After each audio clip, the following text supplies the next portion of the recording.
আনোয়ার সাহেব আপন বোনের করুণ দশা বুঝে ভীষণ আঁতকে উঠেছিলেন। উনি শুধালেন, বোন, তুই বিন্দু মাত্র চাপিস নে। আনোয়ারের গলায় বিষণ্ণ শীতল শিহরণ বাজল। নিপা আপন দাদার কাঁধে মুখ লুকিয়ে কাঁদছিল। ওর ফুঁপিয়ে রোদন যেন দীর্ঘ দীর্ঘ সময়ব্যাপী চেপে রাখা যাতনা উগরে ঢেলে ফেলছিল। ওর পিঠে পড়া ছ্যাঁকা খাওয়া ক্ষতগুলো এখন বিন্দুমাত্র ভান আড়াল হতে দিচ্ছিল। ও কম্পিত আওয়াজে সমস্ত জানাতে আরম্ভ করেছিল, দাদা, মুই বহু প্রয়াস চালাচ্ছিলাম যেন সমস্ত স্বাভাবিক পাল্টে ওঠে। মুই রোজ মনকে মিথ্যা প্রবোধ দিতাম হয়তো আগামীকাল পরিস্থিতি পাল্টে আসবে, অথচ ওইখানে রোজ মোর ভাগে নিত্য অভিনব নিদারুণ সাজা বরাদ্দ থাকত। আনোয়ারের মুঠি শক্ত পাল্টে উঠল। ওর অন্তর যেন প্রত্যেকটি বাক্যের শনে চূর্ণ হচ্ছিল।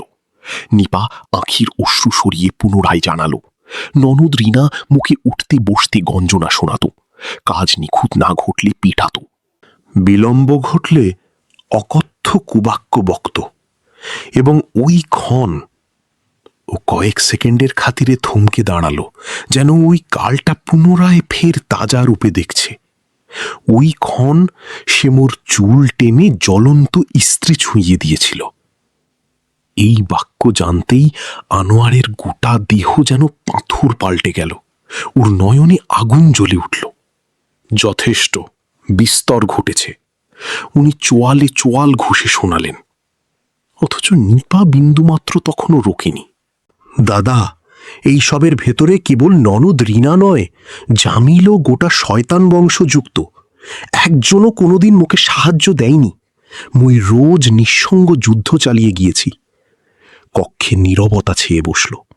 কেবল নিপার রোদন ও আনোয়ারের ক্রুদ্ধ দীর্ঘ দম ফেলার আওয়াজ ধ্বনিত হচ্ছিল। আনোয়ার আস্তে আস্তে আপন বোনের সিক্ত চিবুক উঁচিয়ে ধরলেন। থামা এবার বোন, এখন ফের এক বিন্দু আঁখির অশ্রু ঝরবে নে। মই রয়েছি তো। ওর গলার স্বর সম্পূর্ণ পাল্টে উঠেছিল। সেখানে ফির কোনো দাদার স্নেহ নয়, উল্টে তুমুল তুফান ছিল। নিপা ত্রস্ত হয়ে প্রশ্ন রাখল, দাদা, তুই কি করবি? আনোয়ার গবাক্ষের বাহিরে শান্ত তাকাতে তাকাতে শোনালেন, আজ ক্ষণ উপস্থিত ওদের পাপ কাজের শাস্তি প্রদানের। কিন্তু এমন রূপে নয় যেন ওদের বোধ জাগে ইহা আক্রোশ। ওদের বোধ জাগবে নিশ্চিত রূপে ইহা ওদেরই পাপ। ওর নয়নে গভীর মারাত্মক স্তব্ধতা ছিল, ঠিক সেই রূপ স্তব্ধতা যাহা আগত প্রলয়ের স্পষ্ট ইশারা ছোড়ে। নিপা প্রথমবার মতন টের পেল নিশ্চিত আজ বিশাল কাণ্ড ঘটতে যাচ্ছে। ঠিক সেই রূপ যাহা কেবল ওর অস্তিত্ব নয়, ওর শ্বশুরগৃহের বাসিন্দাদের জগৎও পাল্টে ছাড়বে।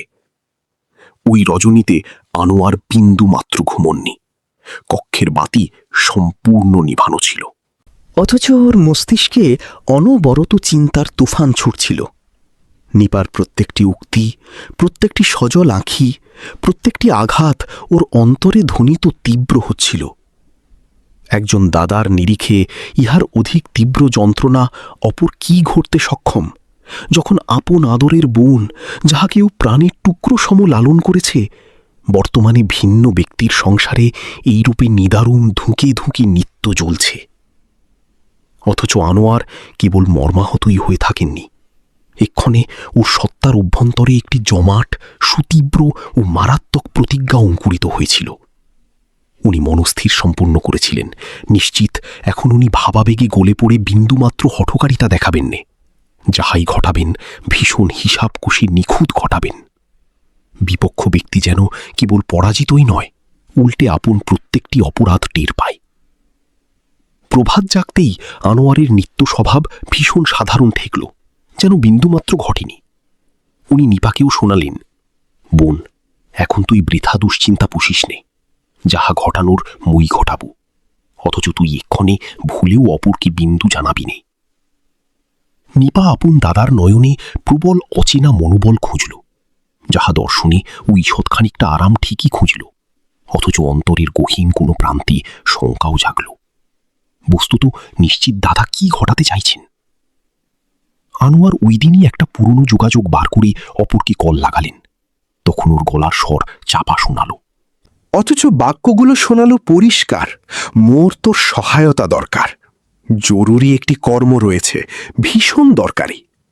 কলের অপর প্রান্ত হতে কি জবাব ভাসল উহা অপরে বিন্দু বোঝেনে, অথচ আনোয়ারের ওষ্ঠে এক টুকরো স্মিতহাস্য স্পষ্ট ভেসে উঠেছিল, ঠিক সেইরূপ স্মিতহাস্য যাহা আসন্ন বিশাল চালের নিশ্চিত প্রারম্ভের ইশারা ছড়ছিল।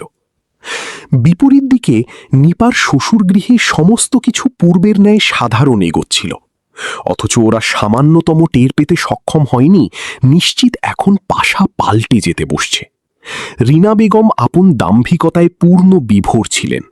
উনি তখনও ইহা বিশ্বাস করছিলেন নিশ্চিত নিপা কোনোদিন ওর গৃহের স্বজনদের বিন্দু জানাবেনে, হেতু উনি ওকে ত্রাস প্রদর্শন করে দমিয়েছেন। জামিলও ওর বংশের আপন পক্ষেই অনর রইল, যেন পত্নীর যন্ত্রণার শনে ওর বিন্দু যোগসূত্র অবশিষ্ট নেই। অথচ ওরা বুঝত নে নিশ্চিত এক্ষুনি যে নিস্তব্ধ নিশ্চুপতাকে ওরা ভীরুতা মানছে, উহাই ওদের সর্বাধিক চরম পরাজয় ঘটতে যাচ্ছে। গোধূলিতে আচমকা আনোয়ার সিও নিপার শ্বশুরগৃহে উপস্থিত হলেন। ওর চেহারা ভীষণ নীরব শোনাল, অথচ নয়নে তীব্র অচেনা কাঠিন্য বিরাজমান। কপাট উন্মোচন করতেই রীনা বেগম ওকে অবলোকন করলেন ও কৃত্রিম হাস্য ফুটিয়ে শোনালেন, ওমা, বৈবাহিক সাহেব প্রবেশ করুন, আচমকা কিরূপে আগমন ঘটল? আনোয়ারও ঈষৎ মৃদু হাস্যে জবাব দিলেন, কেবল বনির স্মৃতি অন্তরে জাগছিল, চিন্তা করলাম সাক্ষাৎ সেরে আসি। ওর গলায় প্রচুর অমায়িকতা বাজল, যেন অপরে ওর সুগভীর মূল লক্ষ্য টের পেলনে। নিপা অভ্যন্তরে দণ্ডায়মান হয়ে সমস্ত অবলোকন করছিল। ও টের পাচ্ছিল না নিশ্চিত দাদা এত অধিক নীরব কেন। আনোয়ার গৃহের প্রতিটি বাসিন্দার শনে অতি সাধারণ রূপে নানা বাক্য বিনিময় করলেন, যেন উনি বিন্দু বোঝেননে। উনি নিপার পিঠের ক্ষতগুলোর জঘন্য প্রসঙ্গ উত্থাপন ঘটালেননে, উল্টে রীনা বেগমের সুখ্যাতি গিয়ে শোনালেন, আপনি সত্যি অতি উত্তম ননদ, মোর বোন অতি সৌভাগ্যবতী নিশ্চিত ও আপনার ন্যায় আপন অভিভাবক জুটিয়েছে। এই বাক্য শ্রবণে নিপা অন্তর হতে চূর্ণ ঠেকল। ওর বোধ জাগল নিশ্চিত সম্ভবত দাদাও এক্ষণে ওর অভিযোগগুলো অবহেলা দেখাচ্ছেন, অথচ আনোয়ারের নয়নে যে ঈষৎ চমক ভাসল উহা ভিন্ন এক কাহিনীর চরম পরিণতির ইশারা ছুটছিল। খানিকক্ষণ বাদে উনি অপর প্রস্তাব পারলেন, মুই চিন্তা করছিলাম নিশ্চিত কেন মোরা সকলে আজ একত্রে একটি ক্ষুদ্র জলসার বন্দোবস্ত সম্পন্ন করিনে, জ্ঞাতি গোষ্ঠীদের ডাকি, যেন সকলে অবলোকন করতে সক্ষম হয় নিশ্চিত মোদের বোন কিরূপ সুখে বিরাজমান আজ ওর শ্বশুরগৃহে। রীনা বেগম ও অন্যান্যরা এই বাক্য শ্রবণে প্রফুল্ল ঠিকল। ওদের অন্তরে বোধ জাগল নিশ্চিত সমস্ত কিছু ওদের আয়ত্তেই বন্দী রয়েছে, অথচ ওরা কিরূপে টের পাবে নিশ্চিত উক্ত জলসাটি আদতে ওদের বিরুদ্ধে দারুণ একটি জাল বোনা যাচ্ছে, যেখান হতে নিষ্কৃতি ওদের তরে অসাধ্য চূড়ান্ত ঘটবে। রজনীতে গৃহে প্রত্যাবর্তনের ক্ষণে আনোয়ারের নয়নে তীব্র ভিন্ন রূপ জ্যোতি ভাসল। উনি আস্তে আস্তে আপন মনকে শোনালেন, আজ পাশা উল্টানো ঘটবে এবং আজ নিশ্চিত দানটা মোর ঘটবে। আনোয়ার যেই জলসার প্রস্তাব দিয়েছিলেন উহা এক্ষণে আস্তে আস্তে চরম বিশাল ছকের আকার ধারণ করল। বাহির হতে সমস্ত কিছু একটি নৈমিত্তিক ঘরোয়া জলসার ন্যায় প্রতীয়মান হচ্ছিল, অথচ অভ্যন্তরে অভ্যন্তরে প্রত্যেকটি কদম ভীষণ হিসাব কষে ফেলা ঘটছিল। আগামী দিবস হতেই আনোয়ার চূড়ান্ত তোড়জোড় আরম্ভ সম্পন্ন করলেন। উনি স্বয়ং যাবতীয় জ্ঞাতিদের কল লাগিয়ে নিমন্ত্রণ পাঠালেন। গলায় হুবহু অনুরূপ আন্তরিক ভঙ্গি, অনুরূপ উল্লাস, অথচ প্রত্যেকটি বাক্যের অন্তরালে চরম একটি প্রচ্ছন্ন লক্ষ্য নিহিত। উনি সংকল্প করছিলেন নিশ্চিত ওই দিন সর্বাধিক অধিক জনতা হাজির ঘটে, উহাই উত্তম, হেতু আসল রূপ সর্বাধিক জনতার সম্মুখে উন্মোচিত ঘটবে, উহার অভিঘাত ঠিক সমপরিমাণ তীব্র জন্মাবে। বিপরীত দিকে রীনা বেগম ও ওর বংশ উক্ত বন্দোবস্তকে স্বীয় বিজয় রূপে মানছিল। রীনা বেগম চরম প্রবল উৎসাহে তোড়জোড়ে নিযুক্ত হলেন। মহামূল্যবান পরিচ্ছদ, জ্ঞাতিদের ফর্দ, প্রদর্শনমূলক যাবতীয় ভণ্ড সামগ্রী। ওর কেবল একটি বিষয়েই উল্লাস জাগল, নিশ্চিত উক্ত জলসায় ও সকলের সম্মুখে স্বীয় সত্তাকে একজন নিখুঁত ননদ রূপে প্রতিষ্ঠিত ঘটাবে। এহারি মাঝে আনোয়ার দারুণ একটি কদম ফেললেন, যাহা উক্ত গোটা কাহিনীটিকে সম্পূর্ণ অভিনব বাঁক উপহার দিল। উনি উক্ত ব্যক্তির সনে সাক্ষাৎ সারলেন, যাহার সনে উনি পূর্বে কলে আলাপ সেরেছিলেন। উক্ত ব্যক্তিটি মোটেও নৈমিত্তিক জনতা ছিল নে, ও আসল রূপকে সম্মুখে টানার ফন্দি বুঝত। আনোয়ার ওকে যাবতীয় পুঙ্খানুপুঙ্খ রূপে বুঝিয়ে দিলেন। নিপার চরম উপরে ঘটা নিপীড়নের ইতিকথা, প্রত্যেকটি আঘাতের যাতনা, ও অতঃপর শোনালেন, মোর কেবল আক্রোশ মেটানো নে, মুই আকাঙ্ক্ষা করি ওরা স্বীয় দৃষ্টিতেই হীন পাল্টে চলুক, এমন রূপে যেন ওরা স্বীয় বিবেকের সনেই দৃষ্টি মেলাতে অক্ষম থাকে। উক্ত ব্যক্তিটি ভারিক্কি চালে সমস্ত কিছু বুঝল ও শোনাল, আপনি যদি আদতেই আকাঙ্ক্ষা করেন নিশ্চিত আসল রূপ সম্মুখে পৌঁছাক, তবে মোদের দলিল দরকার, ও উহাও সেই রূপ যাহা অপরে ভণ্ড সাব্যস্ত ঘটাতে সক্ষম হবেনে। আনোয়ার পূর্ব হতেই দারুণ স্বীয় তোড়জোড় গুছিয়ে বসেছিলেন। উনি নিপাকে ব্যবহার করে বিগত কয়েকটি দিনের যাবতীয় কাণ্ড ক্যামেরাবন্দি নিখুঁত ঘটিয়েছিলেন। রিনা বেগমের গঞ্জনা, ওর শাসানি, অধিকন্ত উক্ত কালটাও ক্ষণে ও ক্রোধের বশে নিপাকে ঠেলা মেরেছিল। এই সকল এখনে কেবল নিছকি যন্ত্রণার দহন অবশিষ্ট রইল নে, এই সকল এখনে হাতিয়ার পাল্টে দাঁড়িয়েছিল। জলসার দিবস এখনে কাছে পৌঁছাচ্ছিল। গোটা গৃহে তুমুল তাড়াহুড়ো বৃদ্ধি পেয়ে উঠেছিল। অন্দরসাজ, ভোজ্যবস্তু, অভ্যাগতদের যাতায়াত, যাবতীয় অংশই একটি প্রফুল্ল বংশের প্রতিচ্ছবি দারুণ ফুটিয়ে রাখছিল। অথচ উক্ত উল্লাসের আড়ালের অন্তরালে সেইরূপ একটি আসল রূপ প্রচ্ছন্ন চরম বিরাজমান ছিল, যাহা নিছক উপযুক্ত ক্ষণের প্রতীক্ষায় প্রহর গুনছিল। এবং অতঃপর জলসা প্রারম্ভের ঠিক নিখুঁত পূর্বের রজনীতে আনোয়ার স্বীয় চূড়ান্ত দানটি ছুড়লেন। উনি ক্ষুদ্র একটি প্যাকেট উঠিয়ে ধরলেন, দারুণ, যাহার অভ্যন্তরে উক্ত যাবতীয় দলিল গচ্ছিত ছিল। উহার পানে দৃষ্টি রেখে আস্তে আস্তে শোনালেন, আগামীকাল যাবতীয় ভানভনিতার বিনাশ ঘটবে। ওর নয়নে অবশিষ্ট বিন্দুমাত্র সংশয় টিকল নিছক একটি জমাট অনড় চরম আসল রূপ, যাহা আগামী দিবস যাবতীয় কিছু পাল্টে ফেলতে বসেছিল। অবশেষে জলসার দিবস হাজির হল। প্রভাত হতেই গৃহে কোলাহল, বর্ণিল অন্দরসাজ, চরম মহামূল্যবান ভোজ্যবস্তুর সৌরভ, অভ্যাগতদের যাতায়াত, চতুর্দিকে একটি প্রফুল্ল বংশের প্রতিচ্ছবি জাগিয়ে রাখা ঘটছিল। রিনা বেগম অদ্য স্বীয় সত্তাকে একজন সম্রাজ্ঞীর তুলনায় তুচ্ছ মানছিলেন নে। জামিল জনতার ভিড়ের অভ্যন্তরে প্রফুল্ল চিত্তে হেঁটে ভিড়ছিল, যেন ওর কোনো ব্যাপার ঘিরেই বিন্দুমাত্র দুশ্চিন্তা অবশিষ্ট নেই। অথচ উক্ত জাঁকজমকের অভ্যন্তরে নিপার চেহারা বিষণ্ণ ঠেকল।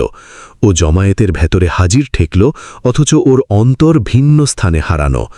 ওর কেবল উক্ত ক্ষণের প্রতীক্ষা চরম টিকল, ক্ষণে ওর দাদা পদক্ষেপ ঘটাবে। আস্তে আস্তে জ্ঞাতিরা একত্রিত সম্পন্ন হল। আনোয়ারও চরম উপযুক্ত ক্ষণে হাজির হলেন।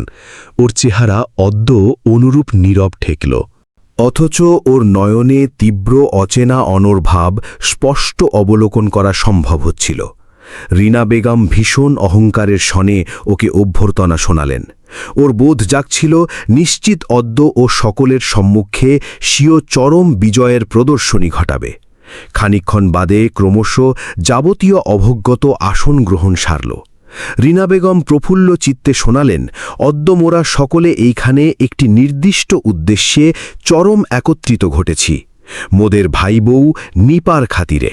এবং অতঃপর ও নিপাকে স্টেজে আহ্বান করল। নিপার কদম পাথর পাল্টে উঠছিল, অথচ ও আস্তে আস্তে স্টেজের অভিমুখে অগ্রসর হল। ওর দৃষ্টি বারংবার স্বীয় দাদাকে অন্বেষণ করছিল। ওই ক্ষণেই আনোয়ারও চরম দাঁড়ালেন ও স্টেজের অভিমুখে অগ্রসর হলেন। গোটা অডিটোরিয়াম হাততালিতে গর্জে উঠল।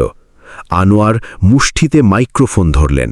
কয়েক সেকেন্ডের খাতিলে চরম উনি চতুর্দিকে দৃষ্টি বোলান, প্রত্যেকটি চেহারা, প্রত্যেকটি স্মিতহাস্য, এবং অতঃপর শান্ত চরম বাক্য শোনাতে আরম্ভ সম্পন্ন করলেন।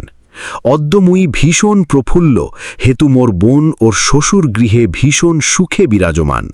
এই বাক্য শ্রবণে রিনা চরম বেগমের ওষ্ঠে তীব্র জয়ী স্মিতহাস্য ভেসে জাগল। অথচ নিখুঁত উক্তক্ষণেই আনোয়ারের গলার স্বর পাল্টে বসল। এখনে উহাতে তীব্র ভারী কি ভাব বাজল, তীব্র তেজ বাজল। অথচ আদতেই কি সেরূপ? গোটা অডিটোরিয়াম চরম সম্পূর্ণ নীরব পাল্টে বসল। রীনা বেগমের চেহারা খানিকটা কঠিন পাল্টে বসল, অথচ ও তখনও স্বীয় সত্তাকে আয়ত্তে রাখার প্রয়াস চরম চালাচ্ছিল। আনোয়ার স্বীয় পকেট হতে উক্ত ক্ষুদ্র প্যাকেটটি বার সম্পূর্ণ করলেন। অদ্য মুই আপনাদের সকলকে একটি আসল রূপ প্রদর্শন করাতে আকাঙ্ক্ষা করি, সেই রূপ তীব্র আসল রূপ যাহা সম্ভবত আপনাদের অভ্যন্তরে অপরে বোঝেনে। চরম উনি ইঙ্গিত ছুড়লেন এবং পশ্চাতে বিদ্যমান বিশাল পর্দায় একটি দৃশ্যপট সচল হতে আরম্ভ ঘটল। প্রারম্ভিক দৃশ্যপট রীনা বেগমের রুক্ষ চরম গলার স্বর, নিপার উপরে চেঁচামেচি ছুটছে। দ্বিতীয় দৃশ্যপট জামিলের জঘন্য স্বভাব। চরম অন্তিম দৃশ্যপট উক্ত মারাত্মক কালটা। ক্ষণে রীনা বেগম ক্রোধের বশে নিপার চরম চুল টেনে ওকে জ্বলন্ত স্থির অভিমুখে ঠেলা মেরেছিল।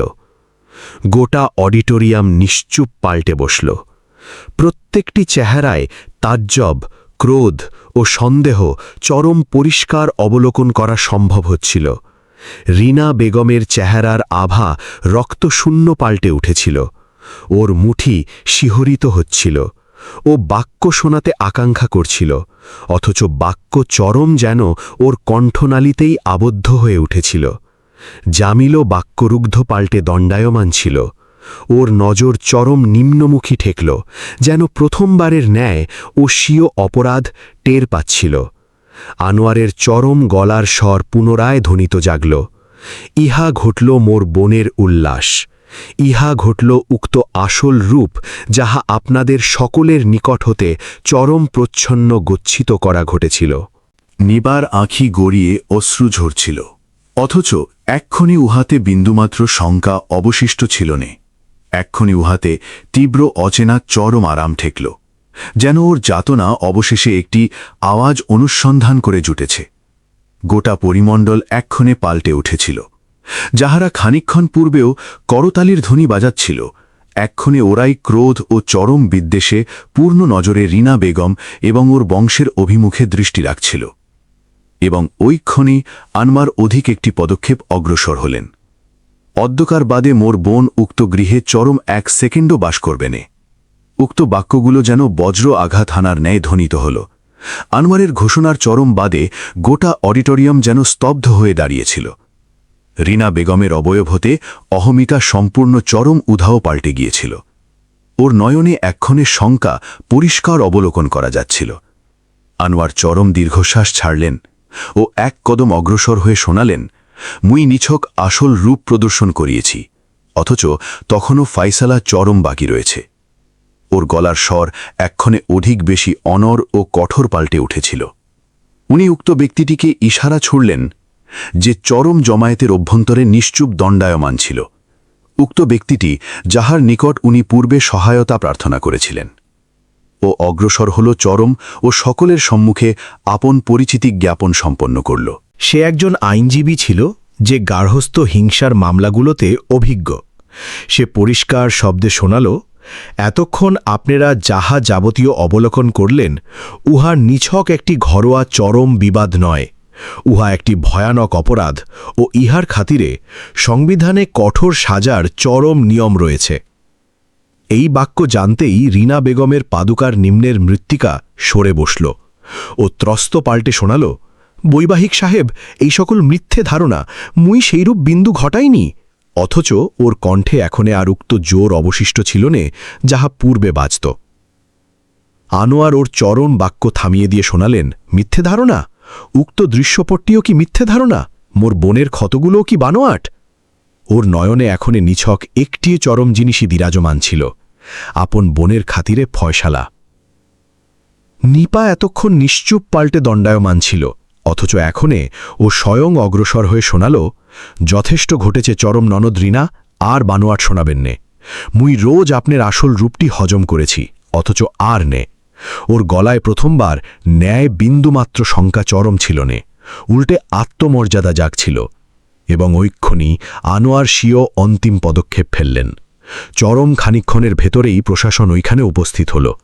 গোটা অডিটোরিয়ামে হট্টগোল বেজে বসল। রিনা বেগমের অবয়বে চরম এখনে নিছক একটি অভিব্যক্তি বিরাজমান ছিল, শঙ্কা ও অনুতাপ। ও কাঁদতে কাঁদতে আনোয়ারের পাদুকাতে লুটিয়ে বসল। বুকে মাফ প্রদান করুন। মোর অপরাধ পাল্টে গেছে, চরমময়ী শুধরে উঠব। অথচ এইবার আনোয়ারের অন্তর গল্লনে। উনি শান্ত অথচ কড়া কণ্ঠে শোনালেন, অপরাধ উহা চরম ঘটে, যাহা অজ্ঞাত সারে ঘটে। আপনি তো মোর বোনকে স্বইচ্ছায় রোজ যাতনা ছুড়েছেন, এখন এই হার খেসারত আপনিকেই মিটাতে ঘটবে। প্রশাসন রিনা বেগমকে আপন হেফাজতে টেনে নিয়ে গেল। জামিল ওইখানেই দণ্ডায়মান রইল। ওর নয়নে অনুতাপ চরম জাগছিল, অথচ ততক্ষণে প্রচুর বিলম্ব ঘটে গিয়েছিল। ও নিপার অভিমুখে দৃষ্টি রাখল, চরম যেন কিছু বলতে চাইছে, অথচ নিপা অবয়ব ঘুরিয়ে বসল। এখনে ওর খাতিরে উক্ত বন্ধন সমাপ্ত চরম পাল্টে গিয়েছিল।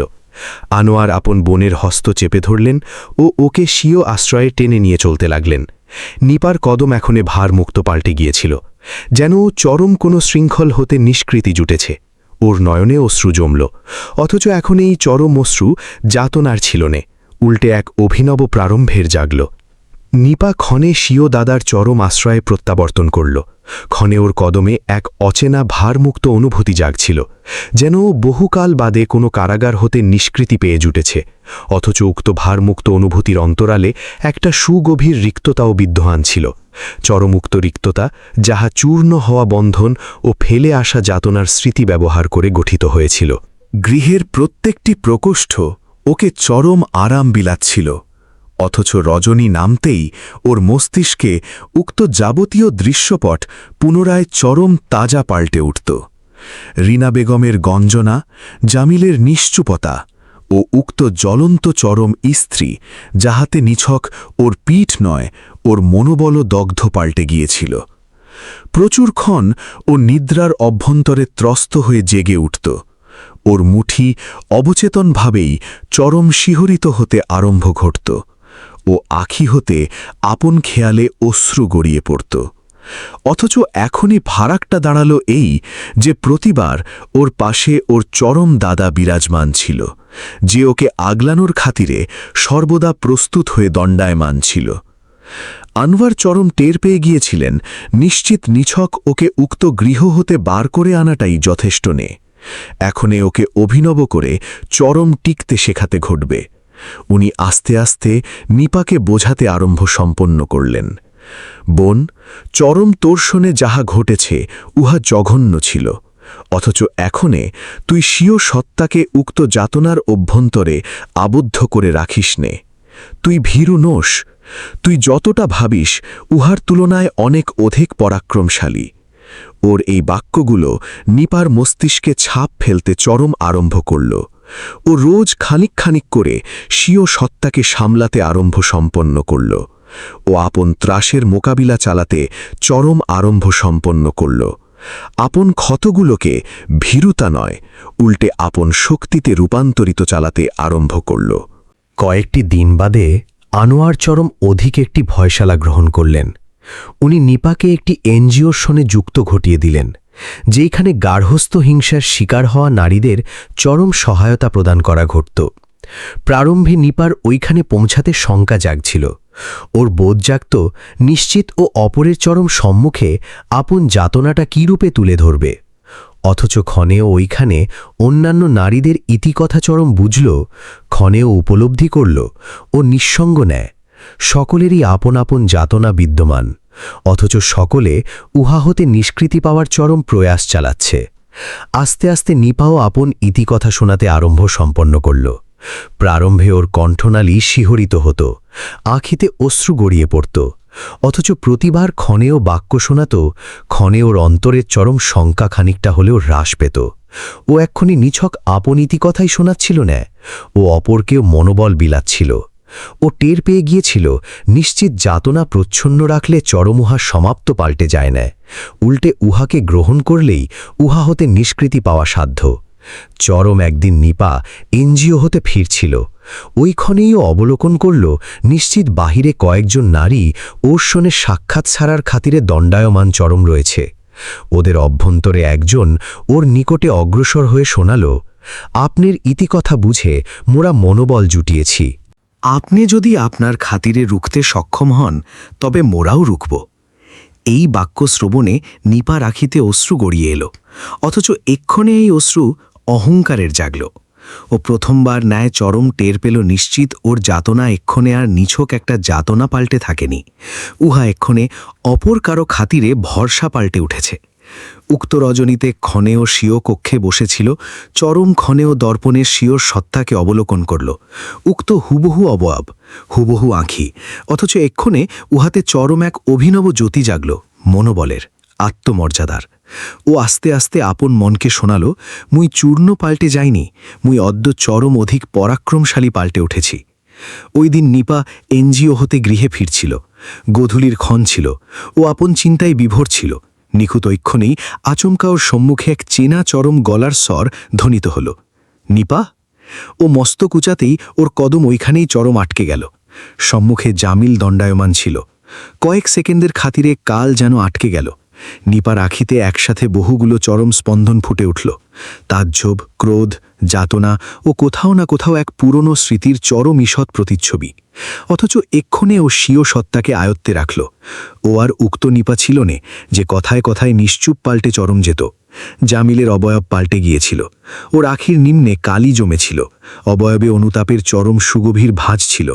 ও শান্ত কণ্ঠে শোনানো, মোর তোর শোনে কিছু আলাপ রয়েছে। নিপা নীরব চরম ওর অভিমুখে দৃষ্টি রাখল। এখনে আর কি শোনানোর বাকি রয়েছে? জামিল খানিকক্ষণ চরম নিশ্চুপ পাল্টে রইল, অতঃপর শোনাল, মোর আপন অপরাধ উপলব্ধি ঘটেছে। মুই টের পেয়েছি নিশ্চিত চরম মুই তোর সনে কতটা জুলুম ঘটিয়েছি। মুই তোকে ফিরিয়ে ডাকতে পৌঁছেছি, মোকে আর একটা সুযোগ দে। উক্ত বাক্যগুলো জানতেই চরম নিপার অন্তরে একটা কম্পন তৈরি হল। এক সেকেন্ডের খাতিরে ওর ফেলে আসা দিনগুলোর স্মৃতি জেগে উঠল। উক্ত যাবতীয় স্বপ্ন, উক্ত যাবতীয় ভরসা, যাহাও উক্ত বন্ধনের চরম শোনে বুনেছিল। অথচ পরবর্তী সেকেন্ডেই ওর উক্ত যাতনার স্মৃতিও জেগে উঠল। ও দীর্ঘ চরম দম টানল ও নীরব অথচ অনড় গলায় শোনাল, সুযোগ। ক্ষণে মোর তোকে সর্বাধিক অধিক দরকার ছিল, ক্ষণে তুই মোকে নিঃসঙ্গ পরিত্যাগ করেছিলি। ক্ষণে তুই মোর যাতনা অবলোকন করতে পারিসনি, এবং অদ্য ক্ষণে যাবতীয় সমাপ্ত পাল্টে গেছে। ক্ষণে তোর আপন অপরাধ জেগে উঠছে। জামিলের আখি হতে অশ্রু ঝরিয়ে পড়ল। মুই আদতেই পাল্টে গেছি নিপা, মুই চরম এখনে যাবতীয় শুধরাতে আকাঙ্ক্ষা করি। নিপা মস্তক দোলাল। কিছু বস্তু আর শুধরায় নে জামিল, ওগুলো নিছক সমাপ্ত পাল্টে যায়। চরমোর গলায় এখনে আর বিন্দুমাত্র ক্রোধ জাগল নে। নিছক একটা আসল রূপ জাগল, সেই রূপ এক আসল রূপ যাহা ও আপন যাতনা ব্যবহার করে আয়ত্ত করেছিল। নিখুঁত উক্ত ক্ষণে আনোয়ারও ওইখানে হাজির হলেন। উনি জামিলকে অবলোকন করলেন। ওর নয়নে চরম পুনরায় উক্ত তেজ জেগে এলো। এক্ষণে আর এইখানে পৌঁছানোর বিন্দু মাত্র প্রয়োজন অবশিষ্ট নেই। মোর বোন উক্ত গৃহে আর ফিরতি যাবেনে চরম, যেইখানে ও নিছক যাতনা জুটেছে। জামিল অন্তিমবারের ন্যায় নিপার অভিমুখে দৃষ্টি রাখল। সম্ভবত ওর ভরসা জাগল নিশ্চিত আটকে যাবে, বিন্দু শোনাবে। চরম অথচ নিপা অবয়ব ঘুরিয়ে বসল। ওর খাতিরে উক্ত অধ্যায় সম্পূর্ণ সমাপ্ত পাল্টে গিয়েছিল। জামিল আস্তে আস্তে ওইখান হতে প্রস্থান করল, অথচ এক্ষণে চিরতরের খাতিরে। নিপা আপন দাদার হস্ত চেপে ধরল। ওর অবয়বে চরম একটা ঈষৎ স্মিতহাস্য ভাসল, সেইরূপ এক স্মিতহাস্য যাহা যাতনা হতে নিষ্কৃতি পেয়েছিল। অথচ এক্ষণে উহাতে আরাম চরম জাগল। ও অন্তরে অন্তরে শোনাল, এক্ষণে মুই আর পশ্চাতে ফিরে দৃষ্টি রাখব নে। কয়েক মাস বাদে উক্ত সংস্থায় এক বিশাল জলসার বন্দোবস্ত চরম সম্পন্ন হল। নিপাকে স্টেজে আহ্বান করা হল, এক্ষণে একজন ভুক্তভোগী রূপে নয়, উল্টে এক দৃষ্টান্ত রূপে। ওখানে স্টেজে গিয়ে দাঁড়ালো। ক্ষণে ওর নয়নে বিন্দুমাত্র শঙ্কা ছিল নে, বিন্দুমাত্র সংশয় ছিল নে। ও মাইক্রোফোন মুষ্টিতে নিল, চরম ও বাক্য শোনাতে আরম্ভ সম্পন্ন করল। মুই নিপা, এবং মুই এককালে প্রচুর ভীরু ছিলাম। মোর বোধ জাগল চরম, নিশ্চিত মোর অস্তিত্ব নিছক যাতনা জোটার এবং হজম সারার খাতিরেই গঠিত হয়েছে। অথচ অদ্য মুই ইহা শোনাতে সক্ষম নিশ্চিত, মোরা যদি স্বীয় খাতিরে গর্জে দাঁড়াই, তবে অপরে চরম মোদের ভীরু গর্তে সক্ষম হবেনে। গোটা অডিটোরিয়াম ওর বাক্যে গর্জে উঠল। জলসার বাদে বহু নারী ওর নিকটে এলো, অপরে ওর হস্ত চেপে ধরল, অপরে ওকে বুকে টানল। সকলের নয়নে একটিই চরম স্পন্দন জাগল, কৃতজ্ঞতা ও দৃষ্টান্ত। উক্ত গোধূলিতে ও ক্ষণে গৃহে ফিরল, ক্ষণেও চরম গগনের অভিমুখে দৃষ্টি রাখল। রবি ডুবছিল, অথচ ওর কিরণ তখনও গগনকে উজ্জ্বল ঘটিয়ে রেখেছিল। ওর বোধ জাগল যেন ওর অস্তিত্বটাও চরম অনেকটা সেইরূপী। একটা কাল ছিল ক্ষণে সমস্ত কিছু আঁধার প্রতীয়মান হচ্ছিল, অথচ অদ্য উক্ত আঁধারই এক অভিনব কিরণে চরম রূপান্তরিত ঘটেছিল। আনোয়ার ওর নিকটে পৌঁছলেন ও শান্ত গলায় শোনালেন, বোন, অদ্য তুই চরম আদতেই স্বীয় সত্তাকে প্রতিষ্ঠিত ঘটিয়ে ছেড়েছিস। নিপা হিসি আপন দাদার হস্ত চেপে নিল। নে দাদা, আপনিই মোকে স্বীয় সত্তাকে উপলব্ধির তেজ জুগিয়েছেন। দুজনের আখিতেই উল্লাসের জল।